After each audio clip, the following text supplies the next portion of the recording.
les petites grenouilles. Il faut attraper les billes. Qui veut commencer? La grenouille qui aura ramassé le plus de billes aura gagné. Allez, c'est parti. Plus vite. Allez, l'arrête. Oh non. Elle fait trop de bruit. Si elle entend du bruit, elle viendra pour l'histoire du soir. Et elle va venir toquer à ma porte secrète. Ah ça non alors. Il faut que je fasse moins de bruit. Oh je sais. Je vais jouer à faire rebondir mes petites grenouilles. Au moins je ferai pas de bruit. 1, 2, 3, parti. Oh non. Oh non, c'est pas vrai. Il faut les mettre, vite. Je sais, le ballon. Oh, on l'entend plus. Eh bien, Minouchette, pourquoi donc fais-tu cette drôle de tête? Chut, elle va nous entendre. Mais qui donc, voyons? La nouvelle voisine. Mademoiselle la grenouille? Mais oui. Si elle entend du bruit, elle va voir qu'on n'est pas endormi. Et elle va venir pour l'histoire du soir. Et n'est-ce pas au contraire une bonne chose? Plus on est de fous, plus on rit. Non, surtout pas. Elle parle toute la journée. Elle s'arrête plus de parler. On peut pas l'arrêter. Mais peut-être l'histoire du soir n'en sera-t-elle que plus animée. Non, elle va nous chauffer les oreilles. Oh non, c'est elle. C'est pas vrai. Oh non. On est cuit. Va donc lui ouvrir. Autrement, elle pourrait continuer de toquer toute la soirée. Oh non, c'est pas vrai. Oh non, c'est pas vrai. Oh là là. Oui, j'arrive. Oui. Oh, bonjour. Enfin, plutôt bonsoir. J'espère que je dérange pas. J'ai entendu du bruit, alors je me suis dit, ils sont pas endormis. Et Tiki m'a dit qu'il y avait une histoire du soir aujourd'hui. Non. Mademoiselle la grenouille, montez donc. Oh non, c'est pas vrai. Oh non, c'est pas vrai. Merci, vraiment, je suis ravie. Si vous saviez comme j'aime les histoires du soir.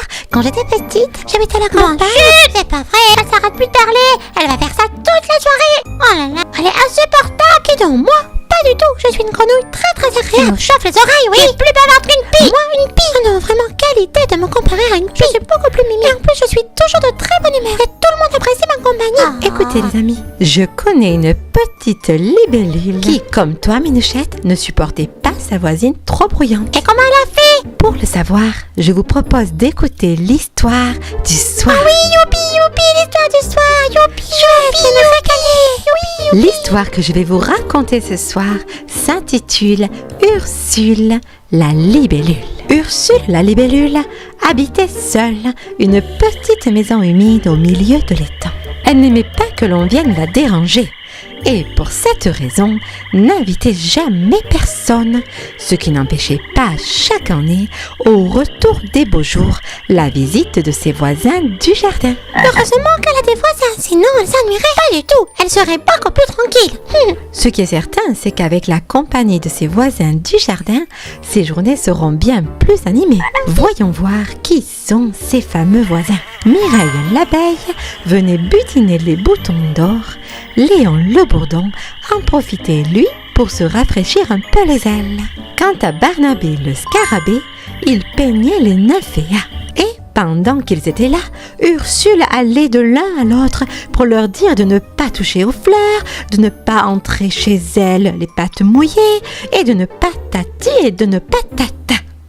Jusqu'à ce que tout le monde rentre enfin chez soi. Mais un jour, quelqu'un arriva à grand bond près de la maison d'Ursule. Monsieur Renato Renette. Oh, tu as vu? Elle a une drôle de tête, cette Renette. Alors ça, c'est bien vrai. Seulement, Monsieur Renato ne faisait pas que des bons. Il savait même très bien chanter. C'est d'ailleurs ce qu'il fit en coassant bruyamment toutes les nuits parce qu'il était amoureux et qu'il voulait le faire savoir. La première à le savoir fut Ursule. Elle ne pouvait plus dormir. Il me coasse les oreilles, celui-là, qu'il aille faire son bouquin ailleurs, s'écria-t-elle. Elle fait que coasser comme une que je connais. Et nous, les grenouilles, on est toujours d'humeur joyeuse. C'est tout ce que la grenouille trouva à dire quand Ursule lui demanda de faire moins de bruit. Et comme Renato était 2 fois plus gros que la libellule et qu'il lui arrivait parfois d'avaler quelques insectes, Ursule n'insista pas, de peur d'être mangée à son tour.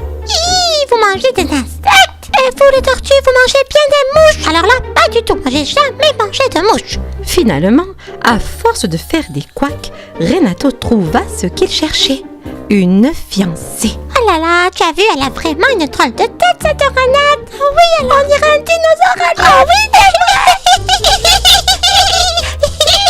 un dinosaure. Il faut avouer en effet qu'elle a une tête un petit peu particulière. Vous imaginez bien que la libellule refusa l'invitation des grenouilles qui se mariaient au fond de l'étang. Ils se marièrent donc et ils eurent beaucoup de têtards. Puis les jours passèrent tranquillement et au grand bonheur d'Ursule, on n'entendit plus chanter Renato, trop occupé à nourrir ses enfants. Et ce bonheur dura un certain temps. En fait, le temps que les têtards grandissent. Alors, un matin, une petite grenouille, puis deux, puis trois, et pour finir, un tas de petites grenouilles sortirent la tête de l'eau et firent toutes sortes de bonds autour de la maison d'Ursule. « Allez, oust, disparaissez !» s'écria-t-elle, furieuse. Notre demoiselle essaya de les chasser en les menaçant de s'emballer, ce qui n'effraya pas les grenouillettes. Ursule se réfugia chez elle, ferma les volets et la porte à clé. À son grand malheur, les jours suivants furent comme les précédents, terriblement bruyants. Il lui fallut attendre que les petites grenouilles grandissent. Quand elles furent devenues grandes, on entendit aux quatre coins de l'étang un concert de couacs. Il y eut beaucoup de mariages et de nouveau, un nombre incalculable de têtards sortirent de l'eau. La pauvre Ursule connaissait déjà la chanson. Avant de partir, elle vendit sa maison aux Rainettes, qui s'y installèrent tant bien que mal avec leurs nombreux enfants et leurs très nombreux petits-enfants. Pour finir, demoiselle Ursule trouva une autre mare où poussaient des nénuphars. Mais vivre seule ne l'enchantait plus vraiment. Je pense même qu'elle regrettait les turbulents têtards. C'est pour ça que le jour où elle vit arriver une petite grenouille verte, elle fit des couacs de joie et lui souhaita la bienvenue. Alors les amis, cette histoire vous a-t-elle plu?